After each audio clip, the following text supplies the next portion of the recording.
আমাদের প্রিভিয়াস পোস্টে আমরা আপনাদেরকে দেখিয়ে দিয়েছি মার্কেটের স্ট্রাকচার কিভাবে পড়তে হয়। আজকে আমরা যে 2 নম্বর ভুলটা জানবো, যেটার কারণে মার্কেটে আমরা বেশিরভাগ মানুষ লস করি, সেটা হচ্ছে মার্কেটের হিস্টোরি। তো মার্কেটের হিস্টোরি কিভাবে পড়তে হয় এটা আমরা 90% মানুষই খুব কম জানি।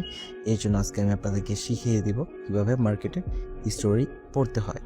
সো আপনারা যদি দেখেন, আমি একটা মার্কেটে আছি, ইউটিপিআই মার্কেট।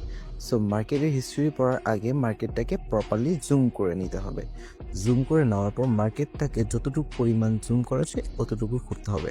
প্রিভিয়াসে কি ঘটেছে সেটা আমাদের দেখে লাভ নেই। আমরা এদিকে যদি দেখতে পারি যে বায়ার্সরা মোমেন্টামে ছিল এবং এদিকে একটা গ্রিন স্ট্রং ক্যান্ডেল হয়েছে, এবং তারপর যদি আমরা দেখি এইদিকে সেলার্সের একটা স্ট্রং ক্যান্ডেল, তারপর এদিকে বায়ার্সের একটা স্ট্রং ক্যান্ডেল, তারপর সেলার্সের একটা স্ট্রং ক্যান্ডেল। এর মানে যেহেতু বায়ার্স এবং সেলার্স উভয়ই খুব ভালো মতো স্ট্রং, তার মানে আমরা বুঝতে পারছি মার্কেটটা কিছুক্ষণের জন্য রেঞ্জিংয়ে চলবে। আর এদিকে যেটা আমরা দেখতে পারতেছি, মার্কেটটা এই লাইনটা পর্যন্ত রেঞ্জিং ছিল। এখন আমরা তার পরের দিকটা করি। এখন আমরা যদি দেখি, এদিকে প্রিভিয়াসে বায়ার্সের স্ট্রং ক্যান্ডেল, তারপর সেলার্সের দুর্বল ক্যান্ডেল, এরপর সেলার্সের দুর্বল ক্যান্ডেল, এরপর সেলার্সরা এদিকে টেট।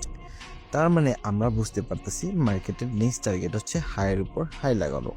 এর মানে মার্কেটের টার্গেট হচ্ছে উপরের দিকে। এদিকে আমরা বুঝে গিয়েছি যে সেলার্সরা প্রপারলি দুর্বল।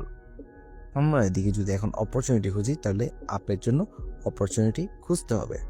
আমি এদিকে 2টা ট্রেড টেস্ট করে দিয়েছি, আর দেখা যাক মার্কেট এটা আমাকে কি দেয়, প্রফিট দেয় নাকি লস দেয়।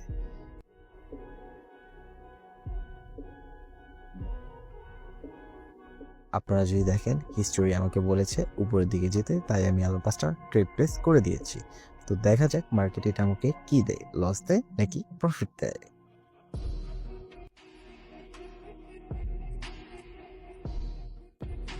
আজকে আমরা কি শিখলাম? আমাদের 3টা ভুলের মধ্যে 2 নাম্বার ভুল মার্কেট হিস্টোরি, যেটার কারণে আমরা মার্কেটের হিস্টোরি পড়তে পারি না, মার্কেটের ক্যান্ডেল পড়তে পারি না।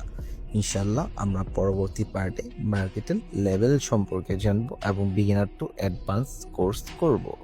ওকে, সো আল্লাহ হাফেজ।